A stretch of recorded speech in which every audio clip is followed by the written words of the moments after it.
नमस्कार, स्वागत आहे आपल्या सर्वांचं आपल्या इंग्रजी व्याकरण ऑनलाईन कोर्समध्ये. व्होकॅब्युलरीमधील इडियम्स हा महत्त्वपूर्ण भाग आपण घेत आहोत आणि आपल्याला माहिती असलं पाहिजे की जे इडियम्स आहेत, जे वाक्प्रचार आहेत, ते वेगवेगळ्या पद्धतीचे आणि वेगवेगळ्या कॅटेगराईज पद्धतीने आपल्याला या ठिकाणी शिकून घ्यायचे आहेत, समजून घ्यायचे आहेत. म्हणजेच काय की मागेही मी तुम्हाला सांगितलं होतं की इडियम्स हे वेगवेगळ्या कॅटेगरीमध्ये डिवाइड केले जातात. जसं की प्राण्यांच्या नावांवर आधारित असलेली इडियम्स किंवा शरीराचा जो कोणताही भाग असेल त्या भागाच्या नावावर आधारित असलेले इडियम्स किंवा वेगवेगळ्या रंगांवर आधारित असलेले इडियम किंवा वेगवेगळ्या संख्यांच्या नावांवर आधारित असलेले इडियम्स, असे अनेक प्रकारचे इडियम्स आपल्याला आपल्या या इंग्रजी व्याकरण ऑनलाईन कोर्समध्ये घ्यायचे आहेत. आणि त्यापैकी हा एक महत्त्वपूर्ण भाग आहे की यामध्ये आपण ॲनिमलच्या नावांचे म्हणजे ॲनिमल्सचे नाव ज्या इडियम्समध्ये असतील, ज्या वाक्प्रचारांमध्ये असतील, ते इडियम्स आपण या भागामध्ये घेणार आहोत. आणि जसं की आपल्याला मागे एक हॉर्स दिसत आहेत, तर याचा अर्थ नेमका हाच आहे की आज आपल्या या भागामध्ये आपण जितकेही इडियम्स घेणार आहोत त्या प्रत्येक इडियम्समध्ये तुम्हाला हॉर्स हा शब्द दिसेल. आणि आतापर्यंत एमपीएससीने किंवा इतर परीक्षांमध्ये आपल्याला हॉर्स या शब्दांवर इडियम विचारलेले आहेत. त्यामुळे एका कॅटेगराईज पद्धतीने आपण आपल्या इंग्रजी व्याकरण ऑनलाईन कोर्समध्ये या वेगवेगळ्या पद्धतीचे इडियम्स घेत आहोत. सो एमपीएससी या परीक्षेच्या दृष्टिकोनातून खूप महत्त्वाचं आहे. तसेच इतरही ज्या काही सरळ सेवा परीक्षा आहेत त्या परीक्षेच्या दृष्टिकोनातून देखील हे इडियम्स आपलं सर्व लक्षात असणे गरजेचं आहे. तर या ठिकाणी आपण पाहू शकतो, आपण सुरुवात केलेली आहे इडियम्स ऑन हॉर्स. म्हणजेच असे इडियम की जे हॉर्सवर आहेत किंवा असे इडियम्स ज्या इडियममध्ये हॉर्स हा शब्द आपल्याला दिसेल. मग आता चला सुरुवात करूया. असे कोणकोणते इडियम्स आहेत की ज्या इडियम्समध्ये हॉर्स हा शब्द आहे आणि त्या इडियम्सचा अर्थ काय होतो आणि कोणकोणत्या पद्धतीने आपण ते इडियम पाहू शकतो. तर चला बघूया आजचा आपला पहिला इडियम जो हॉर्स या शब्दावर आधारित आहे. तर पहिला इडियम जर आपण पाहिला तर पहिला इडियम आहे डार्क हॉर्स. डार्क हॉर्स या ठिकाणी जर आपण पाहिलं तर डार्क म्हणजे काय? गडद. डार्क म्हणजेच काय? गडद. या ठिकाणी आपण पाहू शकतो डार्क म्हणजे काय? गडद. डार्क म्हणजे काय? गडद. आणि हॉर्स म्हणजे काय? घोडा. गडद घोडा. परंतु याचा अर्थ बघा काय होतो? अनपेक्षितपणे यशस्वी झालेला किंवा अनपेक्षितपणे विजयी झालेला जो व्यक्ती आहे त्याला डार्क हॉर्स असं म्हटलं जातं, ज्याला इंग्रजीतून अनएक्सपेक्टेड विनर असं म्हटलं जातं. म्हणजेच डार्क हॉर्स म्हणजे असा व्यक्ती की जो अनपेक्षितपणे जिंकून आलेला आहे. एक असा व्यक्ती किंवा एक असा ॲनिमल की ज्याच्यावर तुम्ही विश्वास ठेवला होता की हा व्यक्ती कदापि जिंकून येऊ शकत नाही, परंतु तो व्यक्ती जिंकला आणि म्हणून त्याला काय म्हटलं जातं? डार्क हॉर्स म्हटलं जातं. त्याप्रमाणे आपण अगदी या पिक्चर प्रमाणे जाऊया की हा जो हॉर्स आहे हा हॉर्स तुम्हाला थोडा फेंट दिसत असेल. हा जो हॉर्स आहे हा हॉर्स आपल्याला कसा दिसतोय? फेंट दिसतोय. हा हॉर्स फेंट आहे. आणि हा जो हॉर्स आहे हा कसा आहे? डार्क हॉर्स आहे. हा डार्क हॉर्स आहे. म्हणजेच काय की हा डार्क हॉर्स या रेसमध्ये आपल्याला जिंकताना दिसतोय, परंतु कोणालाही वाटलं नव्हतं की हा जो डार्क हॉर्स आहे हा जिंकेल, परंतु अनपेक्षितपणे तो या ठिकाणी जिंकताना दिसत आहे.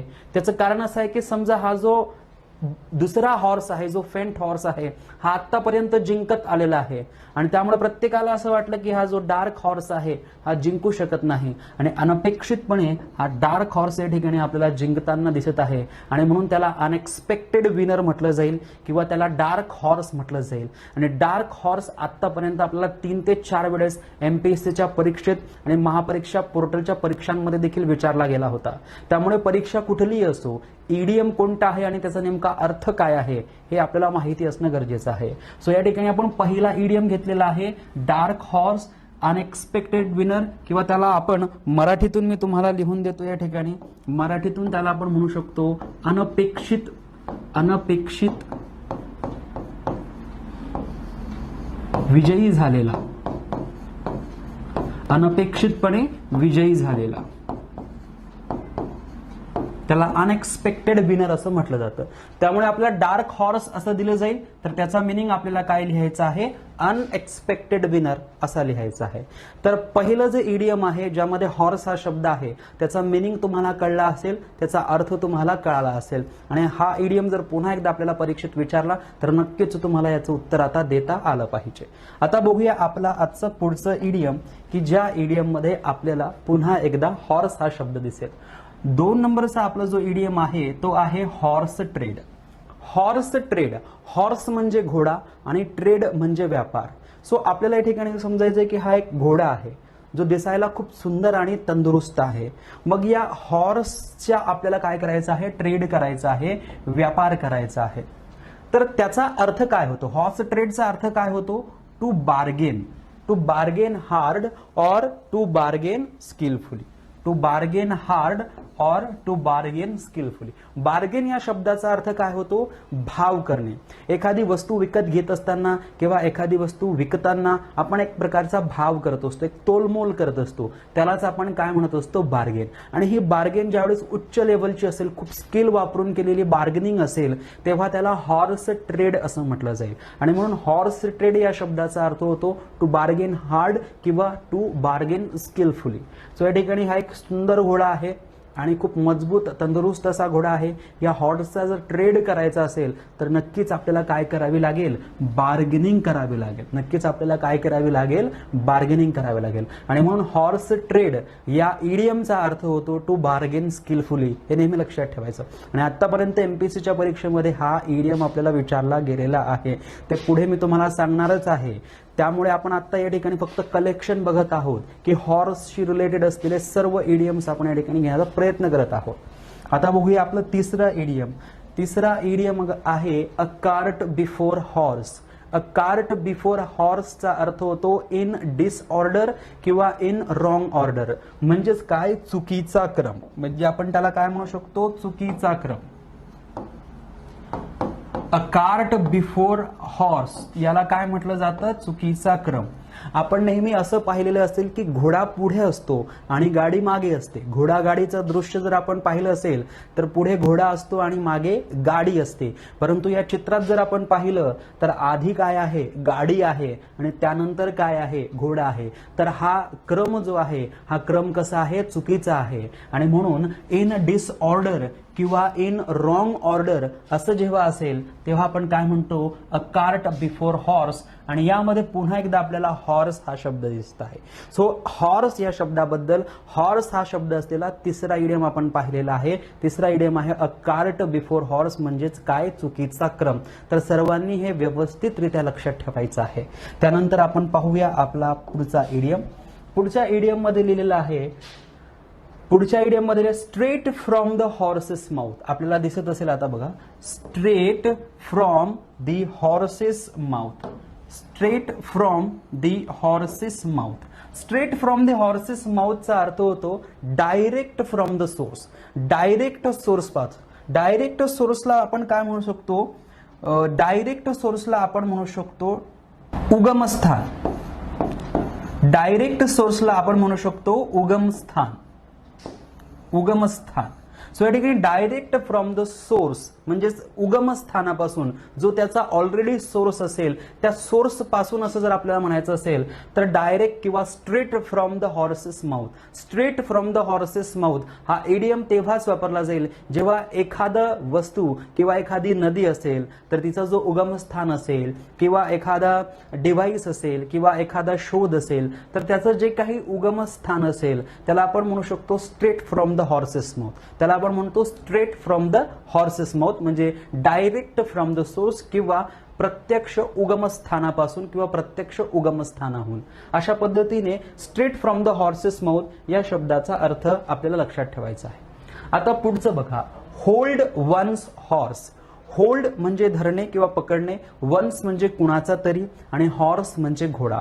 परंतु या ठिकाणी होल्ड वन्स हॉर्स किंवा होल्ड समवन्स हॉर्स, एकतर होल्ड वन्स हॉर्स असेल किंवा होल्ड समवन्स हॉर्स असेल. आणि त्यामध्ये आपण हे महत्वाचं पाहतो, समवन्स म्हणजे कुणीही व्यक्ती येऊ शकतो किंवा कोणताही प्रोनाउन येऊ शकतो. तर ज्या वेळेस hold one's hold one's horse असं येईल, त्यावेळेस थोडा वेट करा असं त्याचा अर्थ होईल. म्हणजेच काय, टू वेट, वाट बघा.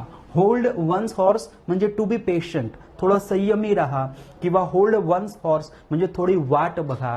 तर टू वेट किंवा टू बी पेशंट या दोन्ही अर्थाने होल्ड वन्स हॉर्स हा इडियम वापरला जातो. आणि हा देखील इडियम एमपीएससीने आपल्याला विचारलेला आहे. याच्या मागचा straight from the horse's mouth विचारला नव्हता, परंतु हा होल्ड वन्स हॉर्स जो आहे हा एसएससी म्हणजे staff selection commission CGL combined graduate लेवलच्या परीक्षांमध्ये देखील विचारला गेलेला आहे.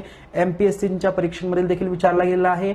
महापरीक्षा पोर्टलने ज्या काही परीक्षा घेतल्या होत्या थोड्याफार त्या परीक्षांमध्ये देखील विचारलेला आहे. सो महत्वाचे इडियम्स आहेत, सर्वांनी व्यवस्थित लक्षात ठेवायचे. होल्ड वन्स हॉर्स म्हणजेच काय, वाट पाहणे किंवा संयमी होणे. वाट पाहणे किंवा संयम ठेवणे. वाट पाहणे किंवा ज्याला आपण म्हणू शकतो संयम ठेवणे. तर अशा पद्धतीने आपण हा एक महत्वपूर्ण इडियम पाहिलेला आहे. आता दुसरा इडियम पाहूया आपण. दुसरा इडियम आहे get off one's high horse. Get off one's high horse आणि दुसरं आहे get on one's high horse. आता बघा या ठिकाणी देखील गेट आहे, इथे देखील गेट आहे. दोन्ही इडियम मध्ये आपल्याला काय दिसत आहे, गेट दिसत आहे. इथे देखील गेट आहे, इथे देखील गेट आहे. इथे बघा ऑफ आहे आणि इथे काय आहे, ऑन आहे. ऑफ आणि ऑन. बाकी जर तुम्ही पाहिलं वन्स हाय हॉर्स आणि वन्स हाय हॉर्स हे दोन्ही इडियम्स मध्ये अगदी बरोबर आहे, परंतु हे दोन्ही इडियम्स एकमेकांच्या विरुद्ध अर्थाचे इडियम्स आहेत, हे देखील लक्षात ठेवायचं. कारण परीक्षेत जर विरुद्ध अर्थाचे इडियम्स विचारले तर तेव्हा देखील आपल्याला ते इडियम माहिती असलं पाहिजे, आणि परीक्षेत समान अर्थाचे इडियम्स जरी विचारले तरी तेही आपल्याला माहिती असलं पाहिजे. तर बघा get off one's high horse किंवा get on one's high horse. तर गेट ऑफ वन्स हाय हॉर्सचा अर्थ काय होतो, नम्रतेने वागणे. गेट ऑफ वन्स हाय हॉर्सचा अर्थ होतो नम्रतेने वागणे. एखादा व्यक्ती जो खूप हंबल आहे, तर हंबलने बिहेवियर करतो, तर त्याला आपण म्हणतो जो नम्रतेने वागतो त्याला get off one's high horse असं म्हटलं जातं. आणि get on one's high horse असं जर असेल, ऑफच्या ऐवजी ऑन असेल, तर याला म्हटलं जातं उद्धटपणे वागणे.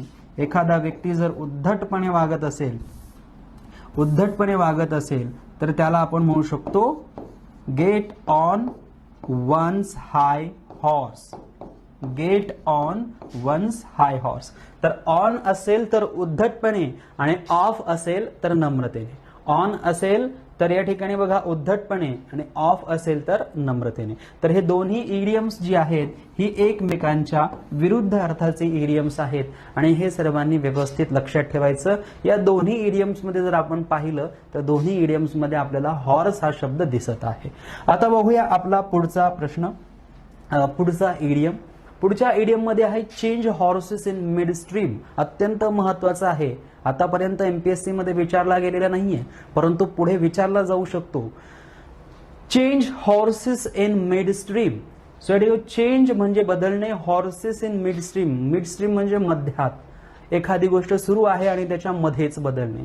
सो याचा अर्थ होतो मेक अ न्यू प्लॅन किंवा चेंज द करंट प्लॅन.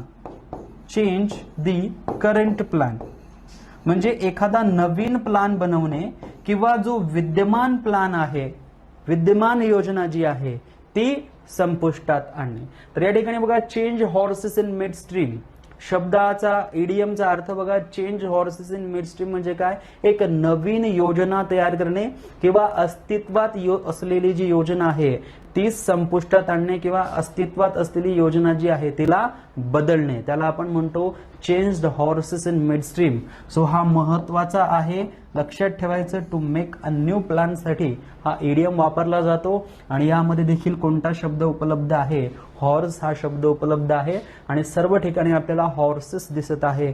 त्यामुळे लक्षात ठेवायचं की हॉर्सशी रिलेटेड असलेले सर्व इडियम आपल्याला अगदी व्यवस्थितरित्या तोंडपाठ ठेवायचे आहेत. म्हणजे जेव्हा केव्हा एमपीएससीच्या परीक्षेमध्ये किंवा इतर परीक्षांमध्ये आपल्याला हे इडियम्स विचारले जातील तेव्हा आपल्याला यांचं उत्तर येणं अगदी गरजेचं आहे किंवा आलंच पाहिजे. आता आहे back the wrong horse. Back the wrong horse या इडियम मध्ये आपल्याला अर्थ देखील मिळतोय. बॅक म्हणजे काय, सपोर्ट, आणि रॉंग म्हणजे काय, चुकीचा, आणि हॉर्स म्हणजे काय, घोडा. चुकीच्या घोड्याला जेव्हा आपण सपोर्ट करतो किंवा पाठबळ देतो किंवा पाठिंबा देतो तेव्हा नक्कीच तो काय होणार आहे, हरणार आहे. मग या ठिकाणी बघा, to support someone or something that can not win. आपण अशा एखाद्या व्यक्तीला किंवा अशा एका कॅन्डिडेटला किंवा कॉम्पिटिशन मध्ये अशा एका स्पर्धकाला सपोर्ट करतो की तो जिंकणारा नाहीये. म्हणजेच काय की you have backed on the wrong horse, म्हणजे तुम्ही चुकीच्या घोड्याला सपोर्ट केलेला आहे. म्हणजेच काय की तुम्ही चुकीच्या व्यक्तीला की जो जिंकू शकत नाही त्याला सपोर्ट केलेला आहे. तर असं आहे बॅक द रॉंग हॉर्स. आणि त्याच्या पुढे जाऊन त्याच्याच समान अर्थाचा जो इडियम आहे, जो हॉर्स या शब्दानेच बनलेला आहे, तो आहे bet on wrong horse. Bet on wrong horse या शब्दाचा अर्थ काय होतो, टू मिसरीड द फ्युचर, म्हणजे फ्युचरला मिसरीड करणे, चुकीचं फ्युचर सांगणे, किंवा to not choose the winning person. हे सुद्धा तेच आहे की एखाद्या असा व्यक्ती की जो जिंकू शकतो त्याला तुम्ही चूज केलं नाही, त्याला सिलेक्ट केलं नाही, त्याला निवडलं नाही, आणि जो व्यक्ती जिंकून येऊ शकत नाही त्या व्यक्तीवर तुम्ही बेट लावलेली आहे, पैंज लावलेली आहे. सो पैंज ऑन द रॉंग हॉर्स, चुकीच्या घोड्यावर जेव्हा पैंज लावली जाते तेव्हा नक्कीच तुम्ही पैंज हरणार आहे. सो हे दोन्ही इडियम्स जर आपण स्पष्टतः पाहण्याचा प्रयत्न केला तर यांच्यातून मिनिंग काय आहे हे क्लिअरली आपल्याला कळतं. म्हणजे जास्त अभ्यास करण्याची आपल्याला गरज नाहीये. So back the wrong horse असो किंवा bet on the wrong horse असो, हे दोन्ही इडियम्स एकमेकांसाठी कशी आहे, समानार्थी आहे. दोन्हीही इडियम एकमेकांसाठी कशी आहे, समानार्थी आहे. त्यामुळे समानार्थी इडियम म्हणून जर आपल्याला प्रश्न विचारला तर बेट ऑन रॉंग हॉर्स हा देखील बरोबर आहे आणि त्याचाच समानार्थी आहे बॅक द रॉंग हॉर्स. तर अशा पद्धतीने हे दोन इडियम्स आपण या ठिकाणी पाहिलेले आहे. आता बघूया पुढचा इडियम. पुढचा आहे हॉर्स सेन्स. हॉर्स आहे आणि पुढे सेन्स आहे. हॉर्स सेन्स, हॉर्स सेन्सचा अर्थ होतो कॉमन सेन्स. सो या ठिकाणी बघा, हॉर्स सेन्सचा अर्थ दिलेला आहे आपल्याला कॉमन सेन्स. पुढे आहे work like horse. Work like horse म्हणजे हॉर्स सारखं काम करणे. वर्क लाईक अ हॉर्स म्हणजे काय की खूप काम करणे, टू वर्क व्हेरी हार्ड. आणि वर्क लाईक डॉग असं जरी असेल, work like a dog, work like a dog असं जरी असेल तरी त्याचा अर्थ होतो खूप मेहनत करणे किंवा खूप महत्वपूर्ण काम जे आहे त्याला खूप मेहनतीने करणे, वर्क व्हेरी हार्ड. हे वर्क लाईक डॉग असो किंवा वर्क लाईक अ हॉर्स असो, टू वर्क व्हेरी हार्ड दोन्हींसाठी कॉमन मिनिंग आहे. सो हे जे दोन इडियम्स आहेत, वर्क लाईक अ हॉर्स आणि वर्क लाईक इडियम, हे दोघं एकमेकांसाठी कसे आहेत, समानार्थी आहेत. त्यानंतर बघा, look a gift horse in the mouth. Look a gift horse in the mouth याचा अर्थ असा होतो की एखाद्या व्यक्तीने आपल्याला जे काही गिफ्ट दिलेलं आहे त्या गिफ्ट बद्दल जेव्हा आपण कंप्लेंट करतो तेव्हा त्याला म्हटलं जातं look a gift horse in the mouth. Look a gift horse in the mouth. So या पद्धतीने हे इडियम्स आपण या ठिकाणी घेतलेली आहे. अत्यंत महत्वपूर्ण इडियम्स आता बघा या ठिकाणी आहे. पहिला आहे बीट अ डेड हॉर्स किंवा फ्लॉग अ डेड हॉर्स. आता थोड्या वेळाकरता आपण समजूया की हा जो हॉर्स आहे, हा हॉर्स या ठिकाणी जो आहे डेड हॉर्स आहे, परंतु हा डेड हॉर्स नाहीये, हा फोटो स्लिपिंग हॉर्सचा आहे. सो आपण त्याला डेड हॉर्स समजूया. आता हा जो डेड हॉर्स जो आहे, हा जो डेड हॉर्स आहे या ठिकाणी लिहिलेला, आणि एक आहे फ्लॉग अ डेड हॉर्स. एक आहे बीट म्हणजे मारणे आणि दुसरा आहे फ्लॉग, त्याचा अर्थ देखील होतो खूप जोरजोरात मारणे. सो या ठिकाणी बघा, बेट अ डेड हॉर्स आहे किंवा फ्लॉग अ डेड हॉर्स आहे. दोन्हीही इडियम्स आतापर्यंत एमपीएससीने बऱ्याच वेळेस आपल्याला विचारलेले आहे. त्यामुळे या दोन्ही इडियम्सचा अर्थ आपल्याला माहिती असला पाहिजे. दोन्ही इडियम्स एकमेकांसाठी समानार्थी इडियम्स आहेत आणि त्यामुळे जर आपण पाहिलं to continue to continue fighting the battle, म्हणजे एखादं असं बॅटल आहे, एखादं असं युद्ध आहे किंवा एखादा असा खेळ आहे की जो तुम्ही कंटिन्यू फाईट करत आहात, परंतु तो खेळ तुम्ही ऑलरेडी हरलेला आहात. एक अशी लढाई तुम्ही लढत आहात की जी ऑलरेडी तुम्ही हरलेली आहे, तरी सुद्धा औपचारिकता म्हणून तुम्ही जर लढत असणार तर त्याला म्हटलं जाईल बिटिंग अ डेड हॉर्स किंवा फ्लॉगिंग अ डेड हॉर्स. उदाहरणार्थ क्रिकेटच्या मॅचमध्ये जर एखाद्या टीमने दुसऱ्या टीमला 370 धावांचं लक्ष्य दिलेलं आहे आणि दुसरी टीम ही 100 धावांमध्ये गारद झाली, म्हणजेच 100 धावांमध्ये त्यांच्या 9 विकेट्स गेल्या आणि आता फक्त औपचारिकता पूर्ण राहिलेली आहे की शेवटचे जे 2 बॅट्समॅन आहेत, हे 2 बॅट्समॅन आता फक्त लढत आहेत किंवा खेळत आहेत, परंतु ते जिंकू शकत नाही, तरी सुद्धा ते खेळत आहेत, पूर्ण ओव्हर्स जे आहेत ते कंप्लीट करण्याचा प्रयत्न करत आहेत, तर तेव्हा त्यांना म्हटलं जाईल की they are beating a dead horse किंवा they are flogging a dead horse. तर अशा पद्धतीने जे ऑलरेडी तुम्ही हरलेला आहात तरी सुद्धा औपचारिकता म्हणून तुम्ही कंटिन्यू करत आहात किंवा तरी सुद्धा तुम्ही कंटिन्यू फाईट करत असणार तर त्याला म्हणतात बिटिंग अ डेड हॉर्स किंवा फ्लॉगिंग अ डेड हॉर्स. आणि इंग्रजीतून तो मिनिंग लक्षात ठेवायचा आहे, to continue fighting a battle that has already been won. That has already been won. एक असं बॅटल तुम्ही लढत आहात की जे ऑलरेडी कुणीतरी जिंकलेलं आहे आणि तुम्ही हरलेला आहात. त्यानंतर पाहूया, आता या ठिकाणी हॉर्स या शब्दाबद्दल आपण इडियम घेत नाही, आता आपण मेयर या शब्दाबद्दल इडियम घेत आहोत. सो मेल हॉर्स जर असेल तर त्याला हॉर्स म्हटलं जातं, मेल हॉर्स जर असेल तर त्याला हॉर्स म्हटलं जातं, परंतु फिमेल हॉर्स जर असेल तर त्याला हॉर्स म्हटलं जात नाही, त्याला मेयर असं म्हटलं जातं. फिमेल हॉर्स जे आहे त्याला काय म्हटलं जातं, मेयर. आणि या शब्दावर देखील आपल्याला आतापर्यंत एमपीएससीने प्रश्न विचारलेले आहेत, इडियम विचारलेले आहेत, त्यामुळे हे 3 इडियम सर्वांसाठी महत्वाचं आहे. पहिला आहे बाय शांक्समेयर, दुसरा आहे मेयर्स नेस्ट आणि तिसरा आहे ओल्ड ग्रे मेयर. या तिन्ही शब्दांमध्ये आपण पाहू शकतो, तिन्ही इडियम मध्ये मेयर हा शब्द आलेला आहे, मेयर हा शब्द आलेला आहे, मेयर हा शब्द आलेला आहे. बाय शांक्समेयर, बाय शांक्समेयर या शब्दाचा अर्थ होतो जेव्हा आपण एखाद्या ठिकाणी चालत चालत जातो, ट्रॅव्हलिंग बाय फूट किंवा ऑन फूट, जेव्हा आपण चालत चालत जातो तेव्हा त्याला म्हटलं जातं बाय शांक्समेयर. सो या ठिकाणी ऑन फूट हे लक्षात ठेवायचं किंवा ट्रॅव्हलिंग बाय फूट हे लक्षात ठेवायचं. बाय शांक्समेयर साठी ऑन फूट लक्षात ठेवायचं किंवा बाय ट्रॅव्हलिंग बाय फूट हे लक्षात ठेवायचं. आणि आपल्याला जो विचारलेला इडियम आहे तो हा आहे मेयर्स नेस्ट. मेयर्स नेस्ट हा इडियम आपल्याला एमपीएससीच्या PSI ASO मुख्य परीक्षेमध्ये विचारला गेला आहे. सो मेयर्स नेस्टचा अर्थ होतो डिफिकल्ट सिच्युएशन किंवा डिफिकल्ट किंवा कॉम्प्लिकेटेड. म्हणजे डिफिकल्ट म्हणजे अवघड अशी सिच्युएशन, कॉम्प्लिकेटेड गुंतागुंतीची सिच्युएशन जर असेल तर त्याला म्हटलं जातं मेयर्स नेस्ट. मेयर्स म्हणजे काय, फिमेल हॉर्स, आणि नेस्ट म्हणजे काय, नेस्ट आपण पाहिलं असेल घरटं.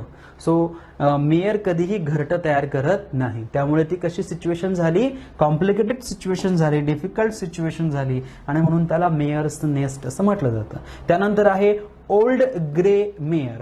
ओल्ड ग्रे मेयर बघा, या ठिकाणी ओल्ड पण आहे आणि ग्रे पण आहे. तुम्हाला माहिती असेल की ज्यावेळेस पूर्वीचे जे टीव्ही होते, त्या टेलिव्हिजन सेट्स जे होते ते ब्लॅक अँड व्हाईट होते आणि त्याच्यामध्ये चित्र जे दिसायचं ते ग्रे रंगामध्ये दिसायचं. सो या ठिकाणी बघा, ओल्डचा अर्थ काय आहे, ओल्ड, ग्रे म्हणजे काय, जुनं, आणि मेयर म्हणजे काय, फिमेल हॉर्स. तर याचा अर्थ होतो ओल्ड फॅशन. ओल्ड फॅशन किंवा असंही म्हटलं जातं की जे पूर्वीच्या काळातील जे फिमेल हॉर्स होते ते ग्रे रंगाचे होते. आता जर वेगवेगळ्या रंगाचे आपण पाहू शकतो, म्हणजे त्यांचा जो रंग असतो त्या रंगांमध्ये ते असतात. तर ओल्ड ग्रे मेयर याचा अर्थ होतो ओल्ड फॅशन, अशी फॅशन की जी जुनी झालेली आहे आणि ती जो तो व्यक्ती करत असेल त्याला ओल्ड ग्रे मेयर असं म्हटलं जाईल. तर अशा पद्धतीने आपण या ठिकाणी पाहिलेले आहेत असे महत्वाचे इडियम्स की ज्या इडियम्समध्ये हॉर्स हा शब्द उपलब्ध आहे आणि हॉर्स या शब्दाशी रिलेटेड असलेले सर्व इडियम्स आपण पाहिले. त्या इडियम्सचा मिनिंग आपण इंग्रजीमधून देखील पाहिला, मराठीतून देखील पाहिला. आणि दुसरी महत्वाची गोष्ट, आपण हे सर्व पाहत असताना, हे स्पष्टीकरण देत असताना आपण हेही समजून घेतलेलं आहे की कोणत्या इडियमसाठी कोणता इडियम हा समानार्थी आहे किंवा कोणत्या इडियमसाठी कोणता इडियम हा विरोधार्थी आहे. त्यामुळे हे सर्व जे मी तुम्हाला सांगितलेलं आहे हे सर्व तुम्ही वारंवार बघत चला, म्हणजे जेणेकरून असे प्रश्न जर पुन्हा एकदा एमपीएससीने तुम्हाला विचारले तर नक्कीच तुमच्याकडे याचं उत्तर असेल. आणि म्हणून आपण इंग्रजी व्याकरण ऑनलाईन कोर्स घेतलेला आहे, त्यामुळे तुमची स्पेशालिटी मुळात हीच आहे की तुम्ही इतरांपेक्षा वेगळे आहात, इतरांपेक्षा वेगळं तुम्ही परफॉर्म करणार आहात. इतरांना जे माहिती नाही ती तुम्हाला माहिती होणार आहे आणि त्याच आधारावर तुम्ही येणाऱ्या सर्व परीक्षांमध्ये घबघबीत यश मिळवणार आहेत.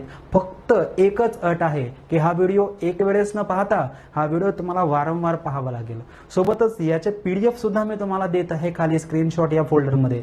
एक स्क्रीनशॉट सुद्धा देत आहे की जो तुम्ही व्यवस्थित कोणत्याही तुमच्या फावल्या वेळेत किंवा फ्री वेळेत तुम्ही ते सगळं पाहू शकतात, ते सगळं वाचू शकतात, त्यातनं अभ्यास करू शकतात किंवा व्हिडिओज पाहून पाहून प्रॅक्टिस करू शकतात. तर तुम्हाला फक्त ही एकच अट आहे की वारंवार हे व्हिडिओ लेक्चर्स पाहत चला, यामध्ये दिलेले PDF ती सुद्धा रीड करत चला, दिलेले स्क्रीनशॉटवर सुद्धा आपली एक नजर ठेवा. नक्कीच आपल्याला इतरांपेक्षा जास्त मार्क्स मिळतील. त्यामुळे आजच्या सेशनमध्ये, आजच्या व्हिडिओमध्ये आपण इतकंच घेऊया. पुन्हा भेटूया दुसऱ्या एखाद्या प्राण्याच्या नावावरनं सुरू होणारे सर्व इडियम्स आणि त्यांच्या व्याख्या, त्यांचं स्पष्टीकरण आणि त्यामध्ये कोणते इडियम्स हे समानार्थी आहे, विरुद्धार्थी आहे. तर आजच्या लेक्चरमध्ये एवढंच. काळजी घ्या. Take care. बाय. जय हिंद. जय भारत.